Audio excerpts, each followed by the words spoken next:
कैसे हैं आप सब। फिर आज हम लोग एक न्यू टॉपिक में चलते हैं। सबसे पहले तो ये है कि आप इसके पीछे वाले जो वीडियो है मैंने पार्ट 1 बनाई है, उस पार्ट 1 को अच्छी तरह से देख लीजिए, क्योंकि पार्ट 1 जब तक आप देखेंगे नहीं तब तक पार्ट 2 समझ नहीं आएगा। तो इसका डिस्क्रिप्शन में लिंक दिया गया है, उस लिंक में जाकर आप देख सकते हैं। तो देखिए हम लोग पढ़ क्या रहे हैं, हम लोग चैप्टर फर्स्ट का रसायन विज्ञान की मूलभूत अवधारणाएं पढ़ रहे हैं ना। तो उसमें से मैंने सबसे शुरुआत बेसिक नॉलेज यहाँ से की थी, रासायनिक संयोजन के नियम, लॉ ऑफ केमिकल कॉम्बिनेशन। तो लॉ ऑफ केमिकल कॉम्बिनेशन क्या है, वो एक्चुअली में पूरे तत्व है, पदार्थ है, इन सबको समझाने के लिए दिया गया था, है ना। तो अब हम लोग जो पहले पढ़े हैं उसका क्या नाम था, द्रव्यमान संरक्षण का नियम, है ना। Law of conservation of mass, ये पढ़ चुके हैं, इसका वीडियो मैं बना चुका हूँ, इसका वीडियो आप तक देख लीजिएगा, है ना। अब हमारा जो दूसरा टॉपिक आता है उसका नाम है स्थिर अनुपात का नियम। इसका नियम है स्थिर अनुपात का नियम। तो ये जो स्थिर अनुपात का नियम है, इसके लिए देखिए इसका मैं डिफिनेशन बता रहा हूँ और 2-3 सवाल हम लोग करेंगे। तो स्थिर या निश्चित अनुपात का नियम है क्या, लॉ ऑफ कॉन्स्टेंस, या उसी को बोलते हैं हम लोग डेफिनिट प्रोपोर्शन, है ना। तो रासायनिक, अच्छा इसका परिभाषा देखिए, है ना। क्या होता है कि किसी भी रासायनिक यौगिक में, जैसे कि H2 यौगिक है, तो किसी भी रासायनिक यौगिक में या रासायनिक यौगिक में उनके जो अवयवी तत्व हैं, जैसे कि अवयव मतलब उसकी जो, जैसे कि हाइड्रोजन H2O में क्या अवयव है, इसका हाइड्रोजन उसका अवयव है, और कौन उसका अवयव है, ऑक्सीजन। तो रासायनिक यौगिक में उनके अवयवी तत्व भार की दृष्टि से, भार मतलब एक्चुअली में हम लोग किसके बारे में बात करते हैं, द्रव्यमान के बारे में बात करते हैं, है ना। भार और द्रव्यमान में ज़्यादा फर्क नहीं है, बट ना बहुत कन्फ्यूजन होती है। जैसे किसी वस्तु का भार 80 kg है ना, या उसका द्रव्यमान 80 kg है, भार 80 है और द्रव्यमान 80 है, तो चल ठीक है। लेकिन ये अलग अलग जगह अलग अलग होते हैं, जैसे कि इनका भार है वो पृथ्वी में 80 है, ओके, लेकिन चंद्रमा 80 रहेगा। लेकिन जो द्रव्यमान है वो दोनों जगह 80 रहेगा। द्रव्यमान मतलब किसी पदार्थ की मात्रा को बोलेंगे, ठीक है। तो देखिए, तो अभी भार की बात कर रहे हैं, लेकिन एक्चुअली ये दोनों लगभग समान ही कहते हैं, लेकिन ये समान नहीं है, ठीक है। तो रासायनिक यौगिक में उनके अवयवी तत्व है वो भार की दृष्टि से सदैव एक निश्चित अनुपात में रहते हैं। मतलब ये दोनों जने अगर क्रिया करेंगे, हर कोई जल का ही उदाहरण देता है ना। जैसे कि आप लोग तालाब से जल लो, चाहे झील से जल लो, चाहे नदी से जल लो, कहीं से भी जल लो, वहाँ पर जितने भी जल रहेंगे उसके जो आपसी अनुपात रहेगा एकदम समान रहेगा। झील के जल का भी उतना ही रहेगा और हर जगह के जल का उतना ही रहेगा। ये हर कोई नियम है, जैसे कि 2:16 में रहेगा, मान जाए हाइड्रोजन का कितना है, मास निकाले तो हम लोग ये 1 से गुना करेंगे तो 2 आ जाएगा, 2 अनुपात कितना आ जाएगा, इसका कितना होता है 16, कितना होता है 16, इसका मास जी द्रव्यमान, तो 2:16। जिस जगह के हम लोग, जहाँ पर भी जो सी हम लोग जल लेंगे सबका अनुपात इतना ही रहेगा। इसको हम लोग करेंगे तो मान जाए 2 एकम 2 तो 8, हाँ, तो 1:8 में ही रहेगा, है ना। तो इस तरह से दिया जाता है। तो मैं ये ऑक्सीजन जल का नहीं दूंगा, ठीक है। हम लोग चलते हैं उदाहरण में कार्बन डाइऑक्साइड में। किस में चलते हैं हम लोग, कार्बन डाइऑक्साइड में। तो ये तो क्लियर हो गया, रासायनिक यौगिक में उनके अवयवी तत्व है वो भार की दृष्टि से सदैव एक निश्चित अनुपात में थे। कहीं पर भी आपको CO2 मिलेगा, कार्बन डाइऑक्साइड मिलेगा, कहीं पर भी आप लोग देखोगे उसका अनुपात कितना रहेगा, एक निश्चित अनुपात में ही रहेगा। तो चलते हैं हम लोग, ठीक है, फिर चलते हैं हम लोग इसके सवाल में। देखिए पहला रिएक्शन देखते हैं, रिएक्शन नंबर फर्स्ट। अगर कोयले को वायु की उपस्थिति में जलाया जाए, कार्बन को वायु की उपस्थिति में जलाया जाए, तो ये क्या बनाएगा, CO2, क्या बनाएगा CO2, है ना। उसी तरह हम आ जाए, चूने के पत्थर हैं, उस चूने के पत्थर को हम लोग गर्म करेंगे, मतलब कैल्शियम कार्बोनेट को, है ना। तो गर्म करेंगे, क्या बोलेंगे, कैल्शियम ऑक्साइड बनाएगा कैल्शियम ऑक्साइड। ये कैल्शियम है, ऑक्सीजन, और ऑक्सीजन, एक ऑक्सीजन इसके साथ जुड़ गया तो कितना बचा, 2 ऑक्सीजन बना, तो क्या बनाएगा, कार्बन डाइऑक्साइड। उसी तरह देखें तो ये है धावन सोडा है, मान जाए, है ना। ये धावन सोडा क्रिया करता है HCl से, हाइड्रोक्लोरिक अम्ल से।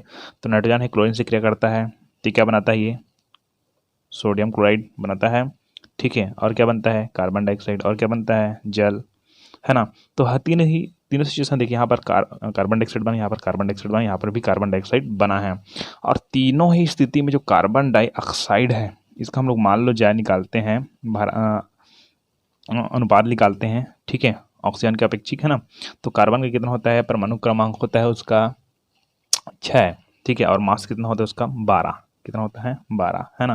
तथा ऑक्सीजन का कितना होता है, ऑक्सीजन का होता है परमाणु क्रमांक होता है 8, है ना। द्रव्यमान मास कितना होता है उसका 16, और 16 के साथ 2, ठीक है, गुना करेंगे तो कितना हो जाएगा, 16 दूनी कितना हो जाएगा 32। तो ये जो कार्बन है वो पहले रिएक्शन में भी इसका जो आपसी अनुपात था, भारात्मक अनुपात था, भार के बारे में बात कर रहे हैं हम लोग ना, तो भारात्मक अनुपात था 12:32, 12:32, है ना। या इसको हम लोग करेंगे डिवाइड करेंगे तो 4 से 4 8 32, ठीक है, 3:8, है ना। तो इस तरह से यहाँ पर प्राप्त जितने भी जगह प्राप्त होगा कितना ही प्राप्त होगा, वो हमेशा 3:8 में ही प्राप्त होगा, ठीक है। मतलब हर जगह वो क्या रहेगा, एक निश्चित अनुपात में ही रहेंगे। अब निश्चित अनुपात से संबंधित अगर मान लिया कुछ सवाल देखते हैं हम लोग, है ना, एकदम सिंपल से सवाल है, देखते रहिए। चलिए, तो मैंने यहाँ पर एक सवाल लिख दी है स्थिर अनुपात के नियम से संबंधित, है ना, कि किस तरह से हम बैलेंसिंग देखेंगे, है ना। चलिए, तो मान लो जाए एक एग्जाम्पल है, एग्जाम्पल फर्स्ट, है ना। इस एग्जाम्पल में क्या बोला जा रहा है कि यदि कोई मैग्नीशियम है ना, मैग्नीशियम में बर्निंग होती है और वो ऑक्सीजन से क्रिया करती है और क्रिया के फलस्वरूप बनाती है वो मैग्नीशियम ऑक्साइड बनाती है, ठीक है। अब ये मैग्नीशियम ऑक्सीजन क्रिया करती है तो इसके जो मासेज है ना, है ना, उसके ग्राम मिली कितने कितने ग्राम मिली उसको बताया जा रहा है। देखिए कि एक क्रिया में एक्सपेरिमेंट फर्स्ट में लिया गया है 0.243 ग्राम मैग्नीशियम लिया गया है और वो क्रिया करता है, क्रिया के फलस्वरूप जो उत्पाद प्राप्त होती है उसका जो एक्चुअली में कितना ग्राम प्राप्त होता है उसका देखिए 0.403 ग्राम मैग्नीशियम ऑक्साइड प्राप्त होता है अपने को, है ना। अब ये पहला रिएक्शन हो गया। दूसरा रिएक्शन देखें, दूसरे रिएक्शन में 0.182 ग्राम ये जो मैग्नीशियम है वो ऑक्सीजन से क्रिया करता है। ये प्रश्नवाचक मतलब हमको इसको ज्ञात करना है ना, ठीक है। और वो क्रिया करता है और बनाता है कितना है 0.302, ये बनाता है मैग्नीशियम ऑक्साइड। क्या बनाता है मैग्नीशियम ऑक्साइड। तो रिएक्शन फर्स्ट में और रिएक्शन सेकंड में जो मैग्नीशियम है और ऑक्सीजन है इसका जो रेशियो है, अनुपात है, वो क्या होना चाहिए, समान होना चाहिए। क्या होना चाहिए, समान होना चाहिए, तभी यह स्थिर अनुपात का नियम हमारे लिए सही है। कैसे देखिए, स्थिर अनुपात के नियम में हम लोग क्या बोला है, इतना बोला है कि किसी रासायनिक यौगिक में उनके अवयवी तत्व भार की दृष्टि से क्या होते हैं, सदैव एक निश्चित अनुपात में रहते हैं, है ना। तो उसका अनुपात कभी बदलेगा नहीं, ठीक है, उसका अनुपात कभी बदलेगा नहीं। अब हम लोग कैसे करते हैं उसको देखें, तो हमको ऑक्सीजन का मान निकालना है ना, मान।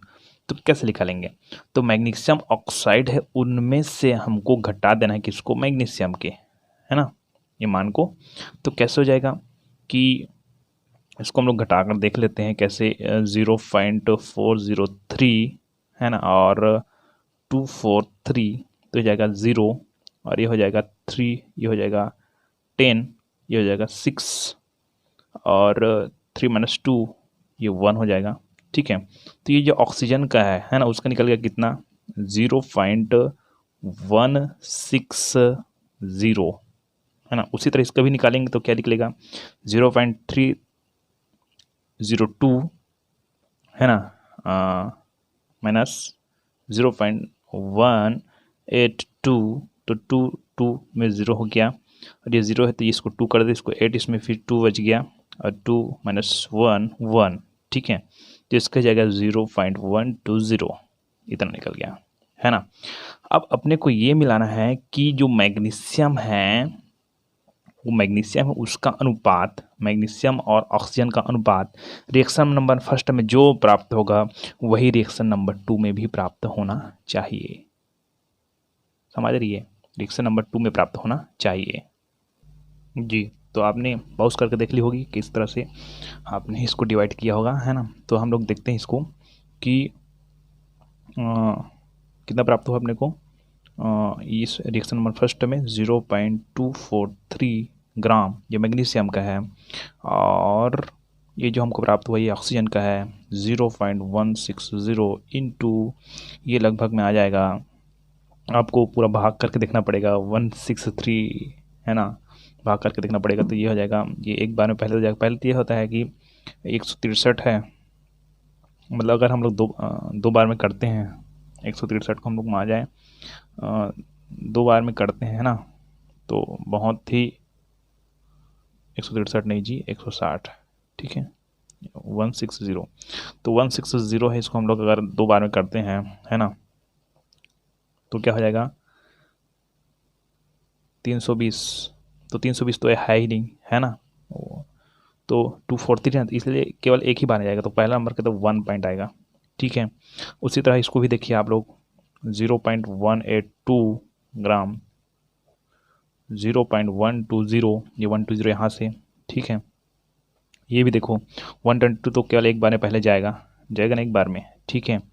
तो यहाँ पर देखिए 1 पॉइंट, इसको हम लोग निकाल लेते हैं है ना, आप लोग घर में निकाल लेना, ठीक है। 51 लगभग 51 में जाएगा है ना।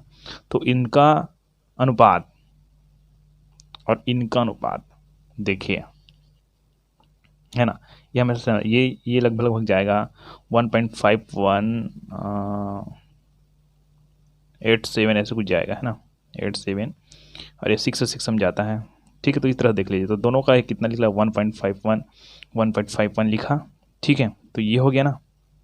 देखिए रिएक्शन फर्स्ट में भी मैग्नीशियम और ऑक्सीजन का अनुपात इतना ही था, ठीक है, ओके। और रिएक्शन सेकेंड में भी इसका, ठीक है, जो प्राप्त हुआ ये जो रेशियो है, मतलब इसके अनुपात, उस अनुपात का जो मान प्राप्त हुआ है 1.51, और इसका भी 1.51 प्राप्त हुआ, ठीक है। तो ये जो द्रव्यमान है निश्चित है एक प्रकार से, तो ये हम लोग कह सकते हैं कि इस अनुपात के नियम के अनुसार, ठीक है। नेक्स्ट नियम में चलते हैं हम लोग। चलिए, तो हमारा जो नेक्स्ट नियम है वो है लॉ ऑफ मल्टीपल प्रोपोर्शन। इसके पीछे मैंने बताया है स्थिर अनुपात का नियम, लॉ ऑफ डेफिनेट का ना, उसके और पीछे बताया मैंने द्रव्यमान संरक्षण का नियम। तो द्रव्यमान संरक्षण का नियम है, उसका जो वीडियो है वो तो लिंक में दिया गया है, और आप उसको देख लीजिए है ना। और अब हम लोग चलते हैं थर्ड नंबर के नियम में, गुणित अनुपात का नियम।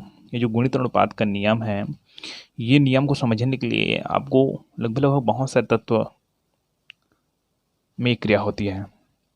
तो पहले हम लोग परिभाषा क्लियर कर लेते हैं क्या है करके, है ना, कि जब दो तत्व आपस में संयोग करके, दो तत्व हम लोग एक तत्व लेते हैं हाइड्रोजन, सभी जानते हैं हाइड्रोजन किसको है ना, सबसे ज़्यादा यूज़ करते हैं हम लोग हाइड्रोजन, और एक हम लोग तत्व लेते हैं ऑक्सीजन। तो जब दो तत्व आपस में संयोग करके 2 या 2 से अधिक यौगिक बनाते हैं, अच्छा देखिए ये हाइड्रोजन और ऑक्सीजन मिलकर क्या बनाता है, बच्चा ही बता देता है ये क्या बनाता है, जल बनाता है H2O है ना, और क्या बनाता है, वहाँ जा बताता है H2O2 ही बनाता है ये, है ना। अब क्या होता है कि हम लोग क्या बोले हैं कि जब दो तत्व आपस में संयोग करके 2 या 2 से अधिक यौगिक बनाते हैं, ये एक यौगिक ये 2 यौगिक, अभी दो ही यौगिक में बता रहा हूँ, अभी मैं बहुत सारे यौगिक में और बताऊँगा है ना। तो जब दो तत्व एक और ये 2 आपस में संयोग करके 2 या 2 से अधिक यौगिक बनाते हैं, तो एक तत्व के भिन्न भिन्न द्रव्यमान, अब देखिए इसका में हम लोग मास निकाल लेते हैं है ना, द्रव्यमान निकाल लेते हैं। तो H2O का क्या निकालेंगे हम लोग, हाइड्रोजन का कितना होता है, एक, इसके साथ 2 गुना है, मतलब क्या हो जाएगा 2 अनुपात, और ऑक्सीजन का कितना होता है, परमाणु संख्या होता है उसका 8 होता है, 8 दूनी कितना हो जाएगा 16 है ना, ये द्रव्यमान हो गया उसका। उसी तरह H2O2 का निकालते हैं हम लोग, H2O2 का निकालते हैं हम लोग, तो क्या निकलेगा, हाइड्रोजन का 2 और ये ऑक्सीजन का 16, और 16 दूनी कितना हो जाएगा 32, कितना हो जाएगा 32। तो यहाँ पर आप देखिए कि हाइड्रोजन का जो मास है वो है 2 और ये 2, तो क्या बोला जा रहा है इसका समझना, और ऑक्सीजन का कितना है 16 और 32 है ना अपने पास। तो क्या बोला जा रहा है कि जब दो तत्व आपस में संयोग करके 2 या 2 से अधिक यौगिक बनाते हैं, तो ये दोनों जने मिलकर 2 या 2 से अधिक क्या बना रहा है, यौगिक बना, एक यौगिक ये दूसरा यौगिक बनाना है ना। तो एक तत्व के भिन्न भिन्न द्रव्यमान, ऑक्सीजन एक तत्व है जिसका भिन्न भिन्न द्रव्यमान, तो एक का 16, एक बार कितना 32, बात समझ रही है। भिन्न भिन्न अलग अलग जी, भिन्न भिन्न द्रव्यमान जो दूसरे तत्व किसको बोलते हैं हम लोग, इसको बोल लेते हैं ऑक्सीजन को बोल लेते हैं, ठीक है। तो एक तत्व के भिन्न भिन्न द्रव्यमान, ऑक्सीजन के भिन्न भिन्न द्रव्यमान, दूसरे तत्व के निश्चित द्रव्यमान, दूसरे द्रव्य मतलब हाइड्रोजन के निश्चित द्रव्यमान, इसका द्रव्यमान कितना है 2, इसका द्रव्यमान कितना है 2 जी। तो हाइड्रोजन के कितने कितने 2 है ना, ये हाइड्रोजन के 2 और ये हाइड्रोजन इसके भी 2 है ना। मतलब क्या होता है, एक निश्चित द्रव्यमान इसका है ना, और इसका जो द्रव्यमान है, इसका जो मास है वो है, ऑक्सीजन का मास है 16, एक बार क्या है 32 है। तो यही पर बोला जा रहा है कि 2 या 2 से अधिक यौगिक बनाते हैं तो एक तत्व के भिन्न भिन्न द्रव्यमान, इसका ऑक्सीजन का भिन्न भिन्न द्रव्यमान जो दूसरे तत्व के निश्चित द्रव्यमान से संयोग करते हैं। ऑक्सीजन हाइड्रोजन के कितने 2 और 2 निश्चित है ना, परस्पर एक सरल अनुपात में होते हैं। जैसे कि देखिए 16 और 32, तो 16 का हम कितना हो गया 16 है ना, और अनुपात कितना 32, 16 दोनों कितना होता है 32, तो 1:2, 1:2 अनुपात एक ऐसा अनुपात में रहता है 1:2 अनुपात 3 अनुपात 4। तो अभी केवल आप लोग 2 अनुपात तक ही समझिए, 1:2। अगर आपको 3 अनुपात 4 अनुपात में जाना है तो ले जाएंगे, ठीक है। फिर देखते हैं एक दूसरा, ये ऑक्सीजन और हाइड्रोजन की क्रिया है, ठीक है। अब हम लोग चलते हैं, चलिए ठीक है, तो हम लोग अनुपात में बढ़ते हैं। तो आपको 1:2 तक बताया था, आगे देखिए मान हम लोग लेते हैं हम लोग नाइट्रोजन और हम लोग लेते हैं ऑक्सीजन। क्या लिखते हैं ऑक्सीजन। ये कौन कौन से कंपाउंड्स बनाते हैं, है ना, कौन कौन से कंपाउंड्स बनाते हैं। तो ये परिभाषा तो आपको क्लियर हो गया कि 2 तत्व है ना, आपस में संयोग करके 2 या 2 से क्या बनाते हैं अधिक यौगिक बनाते हैं। तो एक तत्व के भिन्न भिन्न द्रव्यमान दूसरे तत्वों के निश्चित द्रव्यमान से संयोग करते हैं और परस्पर एक सरल अनुपात में होते हैं। तो नाइट्रोजन मान लीजिए ऑक्सीजन के साथ मिलकर क्या क्या बनाता है, मान लीजिए वो बना देता है N2O बनाता है वो, ठीक है, सॉरी N2O बनाता है वो, ऑक्सीजन के साथ मिलकर बनाता है ना। तो जिसको हम लोग बोलते हैं नाइट्रस ऑक्साइड बनाता है। और क्या बनाता है वो मोनो भी बनाता है। मोनो में क्या हो जाएगा, मतलब नाइट्रिक ऑक्साइड भी बनाएगा वो, ठीक है। ट्राई में भी बनाता है, ट्राई में 3 वाले में, ठीक है। तो ये हो जाएगा नाइट्रोजन ट्राई ऑक्साइड हो जाएगा। और क्या बनाता है, वो बनाता है 4 में भी बनाता है N2O4, तो नाइट्रोजन टेट्राऑक्साइड हो जाएगा। और पेंटम भी बनाता है तो N2O5, मान इसको 5 तक देखते हैं हम लोग, ठीक है। तो इस तरह से तो अनुपात में हम लोग तो 1:1:2 क्लियर करते हैं, 1:2 क्लियर कर लेते हैं। लेकिन आगे का रेशियो आपको देखना है तो किस तरह से देखिए, तो हम लोग ये परिभाषा दी वो तो क्लियर हो एकदम ना, कि जब 2 तत्व है आपस में क्या करते हैं संयोग करते हैं, 2 तत्व आपस में क्या करते हैं संयोग करते हैं, तो 2 या 2 से अधिक यौगिक बनाते हैं। तो एक तत्व के भिन्न भिन्न द्रव्यमान, इन दोनों में से किसी एक तत्व को मैं क्या लूँगा भिन्न भिन्न द्रव्यमान, दूसरे तत्व के निश्चित द्रव्यमान से संयोग करके परस्पर एक सरल अनुपात में होते हैं। तो अनुपात को हम लोग बताएंगे लास्ट में। देखिए तो नाइट्रोजन ऑक्सीजन के साथ मिलकर क्या बनाता है, ये बना देता है आपका नाइट्रस ऑक्साइड बनाता है, और बनाता है आपका नाइट्रिक ऑक्साइड भी बनाता है, और ट्राई में भी बनाता है। ट्राई में इसका क्या नाम है, नाइट्रोजन ट्राईऑक्साइड भी बनाता है। टेट्रा में भी बनाता है, टेट्रा में नाइट्रोजन टेट्राऑक्साइड और नाइट्रोजन पेंटाऑक्साइड, ये सब बनाता है, ठीक है। अब हमको क्या करना है कि इसका हम लोग माजे रेशियो निकालते हैं, अनुपात निकालते हैं, इसका द्रव्यमान निकालना पड़ेगा ना, आणविक जो द्रव्यमान है उसको। तो कैसे निकालते हैं, मतलब नाइट्रोजन का जो परमाणु क्रमांक है वो है आपका 7, और 7 दूनी कितना होता है 14, कितना होता है 14, ठीक है। तो नाइट्रोजन का निकला 14, और ये N नाइट्रोजन मतलब N का मान 14 निकल गया, तो ये किससे गुना है 2 से गुना है, तो 14 दूनी कितना हो गया 28, तो ये निकल गया हमारा 28, ठीक है। और कितने अनुपात में है, तो ये अनुपात में है ऑक्सीजन का परमाणु क्रमांक है 8, है ना, ठीक है, परमाणु संख्या है वो, और इसका जो मास है वो कितना है अपना 16, कितना है 16, तो ये कितना निकल गया 28:16, है ना, ये हो गया। दूसरा देखिए नाइट्रोजन का कितना है बताया मैंने 14, ठीक है। यहाँ 28 क्यों आया, क्योंकि 2 भी जुड़ा हुआ है, यहाँ पर आ जाएगा 14, ठीक है। कितने के हैं, कितना जुड़े ऑक्सीजन, तो कितना है 16, ये भी 16 है, आगे बताने की जरूरत नहीं है आपको। ये नाइट्रोजन है, फिर 2 भी जुड़ा हुआ है, 14 दूनी कितना हो गया 28, यानी ऑक्सीजन में 3 जुड़ा है। अब देखिए 3 जुड़ा है तो ऑक्सीजन का 16 होता है, हम लोग जानते हैं। तो 16 दूनी 32, 16 तिया 48 हो गया 48, ठीक है। उसका देखिए N2 में कितना है 2 है, फिर क्या है 28, अरे 4 है, 16 दूनी 32, 16 तिया 48, 16 चौक 64, ठीक है। और फिर इसमें देखें तो इसमें फिर 2 है, तो ये फिर 28 हो गया। कितना हो गया? 28। ये ठीक है, ये रेशियो है ना। और इसका 5 जोड़ा है तो 16 पंचे 80, ये हो गया, ये रेशियो निकल गया। तो हमारा क्या बोलता है कि जब दो तत्व है आपस में संयोग करते हैं तो उसके भिन्न भिन्न द्रव्यमान, तो इसमें सभी भिन्न भिन्न दिख रहा है हमको। तो भैया ये 1 2 3 4 बस 28 दिख रहा है, एक तो 14 दिख रहा है, तो भिन्न हो गया ना। ये 16 16 48 64 ये सब भिन्न, इधर भी भिन्न इधर भी भिन्न। सर क्या बताएं, सर क्या बताएं हम लोग, क्या मैंने क्या बताया, मैंने ये बताया है कि एक तरफ क्या रहेगा, निश्चित द्रव्यमान रहेगा, एक तरफ क्या रहेगा, भिन्न भिन्न। एक तरफ तो दोनों तरफ भिन्न भिन्न दिख रहा है भैया। तो आगे देखिए क्या करना है अपने को, ठीक है। तो मान लो जाए हम लोग 28:16 है, उसको हम लोग क्या लिख सकते हैं, है ना, है ना।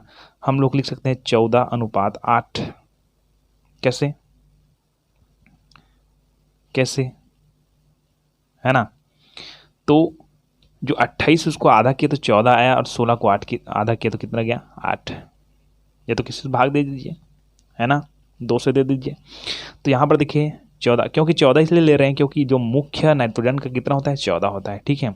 अब इसको, इसका मतलब भी वही है ना, 14:8 का मतलब क्या होता है? 28:16, ठीक है। उसी तरह 14:16 यहाँ पर दिया गया है, तो इसको लिख देते हैं 14:16, ठीक है। 14:16, है ना। अब यहाँ पर देखिए 28:48, तो 48, अच्छा मैं थोड़ा इंग्लिश का यूज़ कम करता हूँ, हिंदी का, क्योंकि हम लोग छत्तीसगढ़ से है ना, और छत्तीसगढ़ में हिंदी ही चलती है ना, और छत्तीसगढ़ ही चलती है। तो 28, तो 28 को हम लोग अगर आधा कर देते हैं तो कितना हो जाएगा? वो 14, है ना। अब 48 को अगर हम लोग आधा करते हैं तो कितना हो जाएगा? 24 हो जाएगा। इसको भी देखिए, ये 14 है ना, और 64 को आधा कर देते हैं हम लोग, कितना बनेगा? 32, और ये 14 हो गया। इसका कर देते हैं तो हम लोग कितना प्राप्त होगा? 14, है ना। अब देखिए कि एक तत्व, अब लागू हुआ कि एक तत्व के निश्चित द्रव्यमान और दूसरा तरफ क्या होगा? भिन्न भिन्न द्रव्यमान। तो जब दो तत्व आपस में संयोग करते हैं, क्या करते हैं? संयोग करते हैं, तो एक तत्व के भिन्न भिन्न द्रव्यमान, तो यहाँ पर ऑक्सीजन के भिन्न भिन्न द्रव्यमान, ठीक है। एक तत्व के भिन्न भिन्न द्रव्यमान जो दूसरे तत्व के निश्चित 14 14 दिख रहा है सब तरफ, ठीक है। तो जो दूसरे तत्व के निश्चित द्रव्यमान से संयोग करते हैं और एक सरल अनुपात में होते हैं भैया। देखिए 8 एकम 8, 8 दूने 16, 8 तिया 24, 8 चौक 32, 8 पंचे 40 दिखाई दे रहा है। एक क्या है? सरल अनुपात में है। किसमें है? सरल अनुपात। इस तरह से हमारा गुणित अनुपात का नियम कंप्लीट होती है, ठीक है। नेक्स्ट नियम पे चलते हैं हम लोग अब।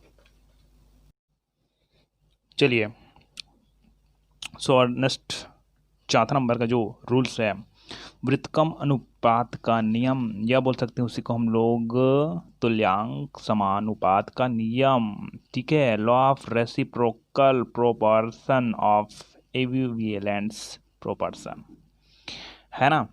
तो इसके लिए आपको थोड़ा सा मेहनत करना पड़ेगा, है ना, क्योंकि गुणित अनुपात का नियम है, उस नियम से संबंधित ये नियम है। देखिए उसमें केवल 2 तत्व, जब 3 तत्व की बात करें, कितने तत्व की बात करें? 3 तत्वों की बात करें, है ना, 2 से अधिक तत्वों की बात करें, तीसरे तत्व की बात करते हैं, तब हमारा नियम आता है व्युत्क्रम अनुपात का नियम, है ना। तो इसमें सवाल भी देखेंगे हम लोग, और इसका जो टॉपिक है उसको भी समझते हैं हम लोग, है ना। तो चलिए देखिए कि जब 2 या 2 से अधिक या 2 या अधिक तत्व, है ना, अलग अलग किसी तीसरे तत्व के निश्चित द्रव्यमान से संयोग करते हैं, है ना, अलग तत्व, अच्छा 2 तत्व बोल रहा है ना, अधिक हो सकता है। तो एक तत्व मैंने ले लिया कार्बन, दूसरा तत्व ले लिया मैंने ऑक्सीजन। तो जब 2 या अधिक तत्व अलग अलग किसी तीसरे तत्व के निश्चित द्रव्यमान से, अलग अलग ना, ये इसके साथ अलग बनाएगा, ये इसके साथ अलग बनाएगा, ना कि तीनों जने मिलकर बनाएगा, इसलिए मैंने यहाँ पर अलग अलग लिखा है, ठीक है। तो जब 2 या अधिक तत्व अलग अलग किसी तीसरे तत्व के निश्चित द्रव्यमान से संयोग करते हैं, इसके निश्चित द्रव्यमान से क्या करेगा? संयोग करेगा। तो एक्चुअली हम लोग देखें तो कार्बन का कितना होता है? कार्बन का जो मास होता है वो 12, कितना होता है? 12। ऑक्सीजन कितना होता है? 16। ऐसे कितना होता है? 1। तो यहाँ पर क्या होता है? 2 प्राप्त होगा ना लेकिन हमको, तो यहाँ पर क्या होता है देखिए कि जब 2 या 2 से अधिक तत्व आपस अलग अलग किसी तीसरे तत्व के निश्चित द्रव्यमान से संयोग करते हैं तो पहले इन दोनों तत्वों के द्रव्यमान या तो उसी अनुपात में होंगे जिसमें वे दोनों आपस में संयोग करते हैं। मतलब कि ये जो कार्बन है उसका रेशियो निकालेंगे। मान लो जाए ये कार्बन का रेशियो है ना, सॉरी कार्बन का मास है, रेशियो नहीं, ठीक है। और ये ऑक्सीजन है, ऑक्सीजन का मास निकालते हैं। तो इन दोनों का मास अगर निकालेंगे, ठीक है, तो यहाँ पर देखिए यही वर्ड को मैं अच्छी तरह समझना कि तो पहले दोनों तत्वों के द्रव्यमान या तो उसी अनुपात में होंगे जिस अनुपात में आपस में क्रिया करते हैं, मतलब कार्बन और ऑक्सीजन जिस अनुपात में क्रिया करता है ना। कि ये देखिए ये मैं किसका अनुपात निकाला हूँ, कार्बन का अनुपात निकाला हूँ और ऑक्सीजन का दोनों का अनुपात निकाला हूँ, है ना। ये केवल कार्बन और ऑक्सीजन का अनुपात निकाल दिया हूँ, रेशियो निकाल दिया हूँ, है ना। और नेक्स्ट टाइम और निकालूंगा ए और बी अनुपात निकालूंगा। ये रहेगा कि वो जिस अनुपात में संयोग करते हैं, ये बिना संयोग का है भी, ठीक है, ये नॉर्मल उसका अनुपात है कार्बन का और ये ऑक्सीजन का, है ना। और वो जिस अनुपात में क्रिया करता है कार्बन डाइऑक्साइड, और देखिए अच्छा निकाल के दिखाया तो मैं, कार्बन का परमाणु क्रमांक कितना होता है 6 दोनों कितना हो जाएगा 12 अनुपात, ठीक है। और ऑक्सीजन का कितना होता है 8 और 8 दोनों कितना हो गया 16, तो इसका मास कितना हो गया 16 हो गया, ठीक है।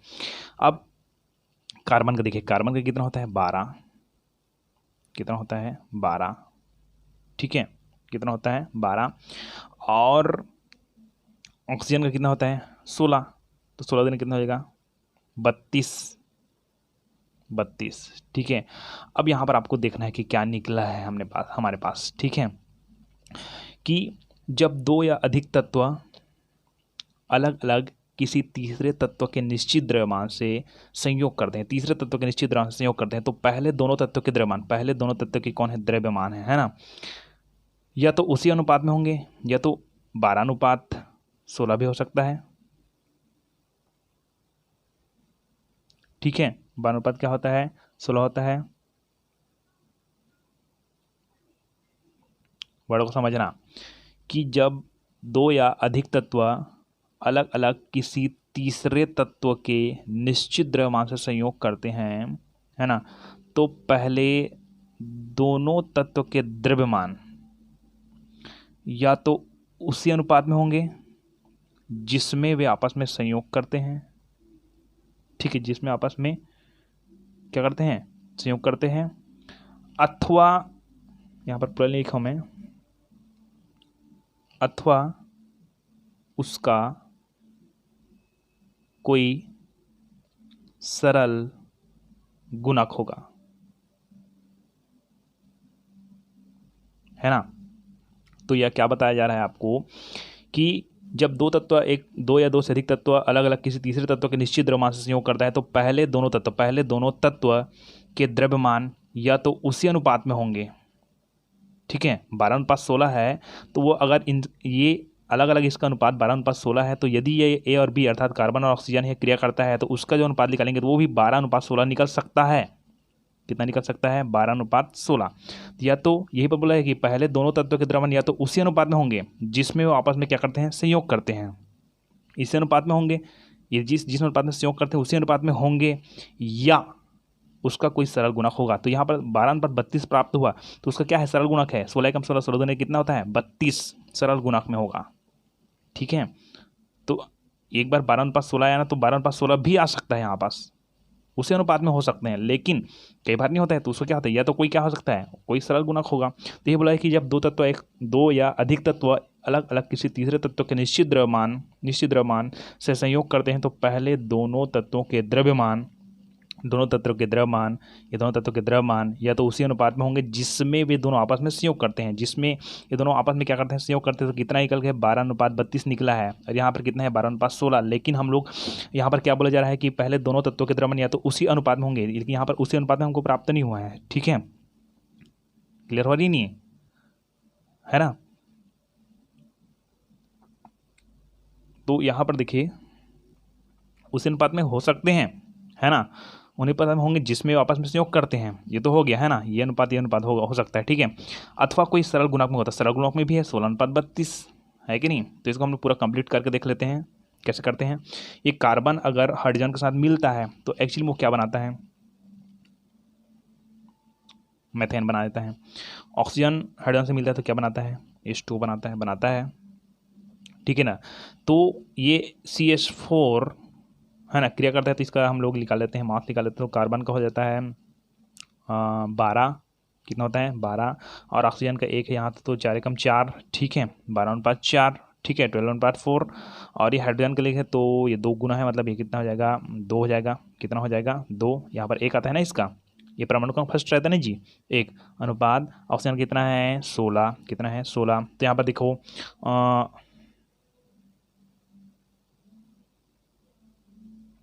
यहाँ पर क्या हो रहा है कि 4/12 है ना, इसका है 2/16। तो ये 4 कितना है हाइड्रोजन का है, ये 12 कितना है ऑक्सीजन का। तो इसको हम लोग मान जाए बदलते हैं तो मान लिया जाए 4/12 है, ये 2/16 है, लेकिन हम लोग क्या बोलते हैं एक निश्चित होना चाहिए ना इसका, एक तीसरे तत्व का क्या होना चाहिए निश्चित, तो हाइड्रोजन का क्या होना चाहिए निश्चित। तो 4 है 12 है, ठीक है, चारों कितना है 12 है। तो हम लोग इसको भी 4 कर दें तो क्या फ़र्क पड़ेगा, ठीक है, 4/16 है तो हो जाएगा 32। तो 4/32 और 2/16 कोई फ़र्क है, कोई फ़र्क नहीं है। तो हमारे पास क्या आएगा 4 आ गया, इधर इधर भी 4 आ गया, ठीक है। तो 4/12 यहाँ पर है, मैं शुद्ध हिंदी में चल रहा हूँ ना, और ये 4/32 है ना अपने पास। तो ये 4 किसका है भाई, ये हाइड्रोजन का है, किसका है हाइड्रोजन को, है ना।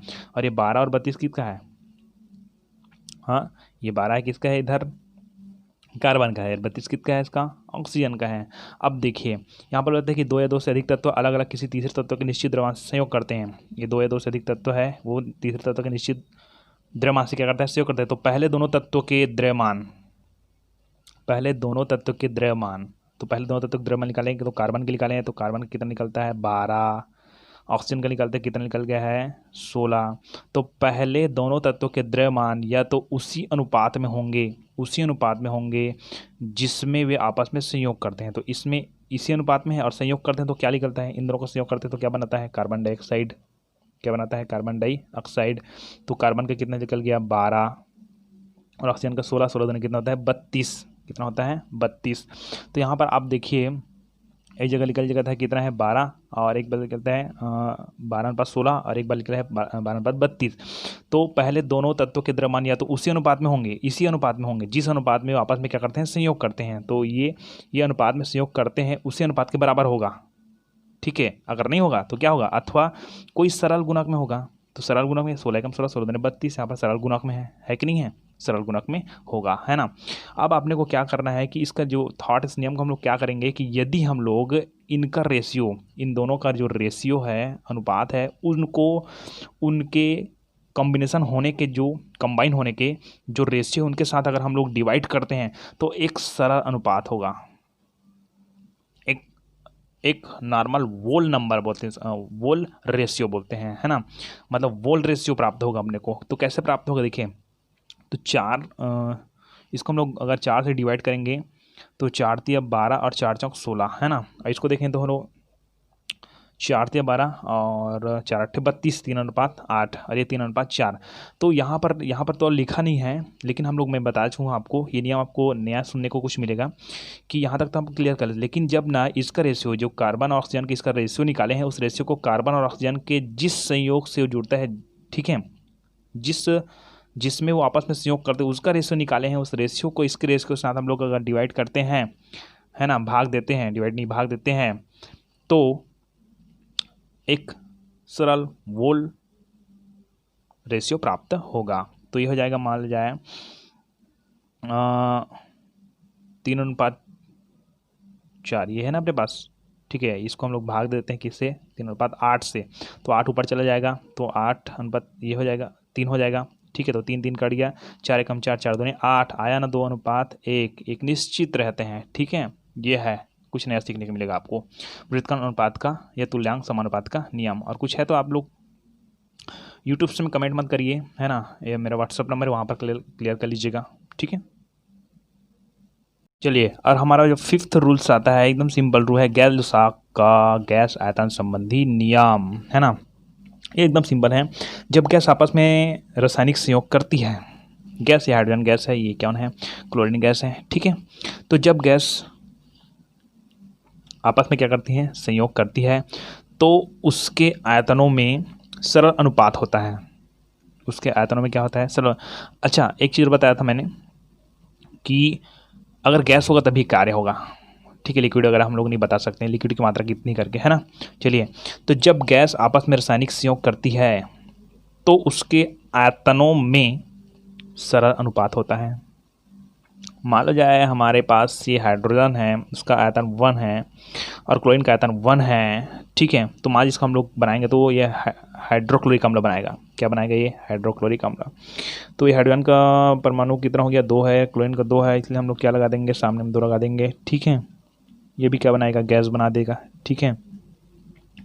ये गैस है, ये भी गैस है, ठीक है। नाइट्रोजन है ऑक्सीजन से हाइड्रोजन से क्रिया करेगा तो ये अमोनिया बना देगा। क्या बना देगा, अमोनिया। अमोनिया भी गैस एक प्रकार से है ना, ठीक है। सो गैस है ना, लेकिन इसका हम लोग डिवाइड करेंगे तो ये 2, ठीक है। ये तो शुद्ध हो गया। अब क्या बोल रहा है कि जब गैस आपस में रासायनिक संयोग करती है तो उसके आयतनों में, उसके आयतन, इसका आयतन एक, इसका मान लिया 1 है ना, इसका 1 है ना, 1 मोल ले लेते हैं हम लोग। तो आयतनों में सरल अनुपात होता है, और यदि उनके संयोग से बने उत्पाद भी गैस हो तो उनका आयतन भी अभिकारक, ये जो अभिकारक है, अभिकारक गैस के आयतन के सरल अनुपात में होंगे। सरल अनुपात में होंगे मतलब देखिए, ये 2 है क्या, ये 2 है, ठीक है। तो इसका अनुपात कितना है, 1, इसका अनुपात कितना है, 1, ठीक है। और इसका अनुपात मान निकालेंगे तो 2, कितना निकालेंगे, 2, है ना। एक सरल अनुपात कैसे प्राप्त हो रहा है, ये देखो 1:2 एक सरल अनुपात प्राप्त हो रहा है, ठीक। इधर देखिए, तो नाइट्रोजन का कितना इधर है, माना जाए, अच्छा, ये पूरा भी ये नहीं हुआ है, क्लियर नहीं हुआ है। नाइट्रोजन का यहाँ पर 2 है, हाइड्रोजन का 2 ही ना, लेकिन यहाँ पर 3 दूनी 6 है क्या, तो यहाँ पर 3 करेंगे, कितना करेंगे, 3। तो यहाँ पर देखिए ये N2 3H2, ठीक है। ये तो इसका कितना है, 1 है, इसका आयतन है ना। इसका देखते हैं तो 3 है, और इसका देखते हैं तो 2 है, अमोनिया का 2 है, ठीक है। तो हमारे पास क्या प्राप्त हुआ है, अगर इसका और इसका अनुपात मिलाएंगे तो 1:2 हो रहा है अपने को प्राप्त, या इसका करेंगे तो 2:3, 2:3। एक सरल क्रम में जा रहा है ना, एक सरल रेशियो प्राप्त हो रही है अपने को, ठीक है। ऐसे मतलब 1:3:2 ये रेशियो आपको प्राप्त हुआ है ना। यहाँ पर देखिए तो 1:1:2 है ना, 1:1:2, ठीक है। तो इस प्रकार सरल बात प्राप्त होती है। गैस आयतन संबंधी क्या है, नियम है, ठीक है।